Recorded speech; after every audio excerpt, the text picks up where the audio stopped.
25 septembre 2024. Mesdames et messieurs, bonjour et c'est reparti pour la revue des titres de ce matin que nous démarrons avec l'Observateur à sa une, décès de Amadou Makhtar Mbow, 1925-2004, adieu professeur, son parcours exceptionnel et les témoignages de ses plus proches collaborateurs. Législative 2024, Amadou Ba, l'élu des maires de Benno, entre 250 et 300 maires se sont engagés. Notre mission est grande, elle dépasse les simples intérêts partisans. L'hommage à Amadou Makhtar Mbow et le soutien bruyant à Lat Diop. Stratégie nationale de développement 2025-2029, la recette du projet, les 4 axes de la transformation systémique de l'économie sénégalaise. Nous poursuivons toujours avec Tribune à sa une, décès hier à Dakar à l'âge de 103 ans. L'application des conclusions des assises, le plus bel hommage qu'on pourrait rendre à Amadou Makhtar Mbow. Bougane Gueye Dany, la nation perd l'un de ses plus éminents serviteurs. Macky Sall, professeur Mbow a traversé la vie utilement. Khalifa Sall, l'architecte du succès des assises nationales, Amadou Makhtar Mbow va reposer désormais au cimetière de Yoff. Toujours avec Tribune, le fatwa du khalife général des Khadres sur l'immigration irrégulière. Ndiassane invite les parents à arrêter de participer financièrement au départ de leur fils vers un avenir incertain. Immigration irrégulière, 192 Sénégalais seront rapatriés de la Libye. Nous poursuivons toujours avec critique à sa une, campagne électorale sur fond de reddition des comptes. Un véritable imbroglio politico-financier. Alors que la machine judiciaire s'emballe par la traque des détourneurs de deniers publics, la classe politique se déploie pour convaincre les électeurs en perspective des élections législatives.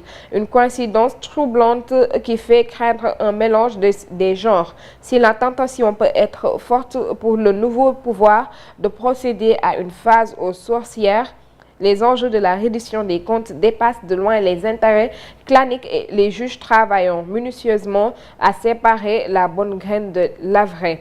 Investiture des législatives, le malaise qui couvre sur les listes. Nous poursuivons avec Source A à sa une, choix des candidats de PASTEF pour les législatives. L'impossible consensus, la direction appelée à trancher.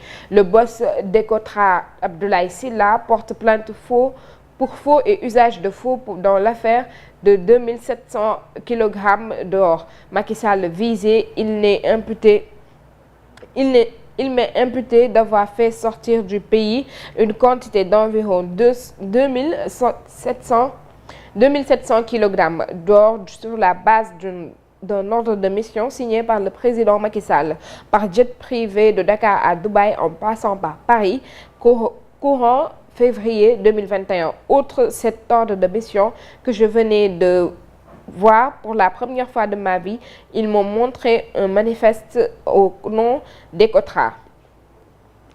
Toujours avec Source A, deuxième retour de parquet pour Jérôme Badianki, son dossier confié au doyen des juges. Nous poursuivons avec Bës Bi Le Jour à sa une, chargée des stratégies et de la prospective au PASTEF. Aldiouma Sow distribue les sièges. L'opposition réunie ne peut pas avoir plus de 50 députés. PASTEF aura plus de 110. Les défis du pôle politique, société civile et syndicats. Toujours avec Bës Bi Le Jour, accusation de surfacturation des poteaux pour Sénégal, démonte le DG de l'ASER. Moussa Seydou Diallo, spécialiste en migration, une vue perdue en mer et un bras valide en main pour notre économie. Monsieur Diouf est la revenance de 2 milliards de Lat Diop pour XBET. Pour OneXBet, c'est un pari perdu. Amadou Ba aux élus locaux, nous travaillons sur une grande intercoalition. Nous poursuivons avec Libération à sa une, traque sans répit des présumés auteurs de l'agression en plein jour aux HLM. La police frappe encore au cœur du gang.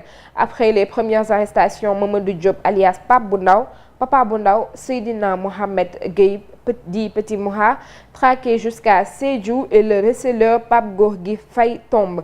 L'attaque a été planifiée à Grand Yoff avec des rôles définis pour chaque membre de gang avant d'être froidement exécuté. Chaque membre a touché 600 000. Le cerveau a été à l'intérieur de la banque pour identifier la cible avant de donner le signal au reste du groupe au moment où il sortait. Toujours avec Libération État des lieux, nouveau cadre de référence économique, le gouvernement montre au créneau du moins un face-à-face avec la presse prévu ce jeudi. Et c'est ce qui nous terminons cette revue des titres avec Tribune Sport. À ça, une réelle bêtise. Nouvelle blessure pour Youssouf Sabaly, absent plusieurs semaines. Liga, le Real Madrid s'impose face à Alaves après une fin de match complètement dingue. Toujours avec Tribune Sport, équipe de France, Raphaël Varane pourrait prendre sa retraite. Et c'est ce qui met un fin à cette revue des titres de ce matin. Nous vous donnons rendez-vous demain matin. D'ici là, l'information continue sur Presse Afrique TV HD et sur le site www.presseafriquetv.com.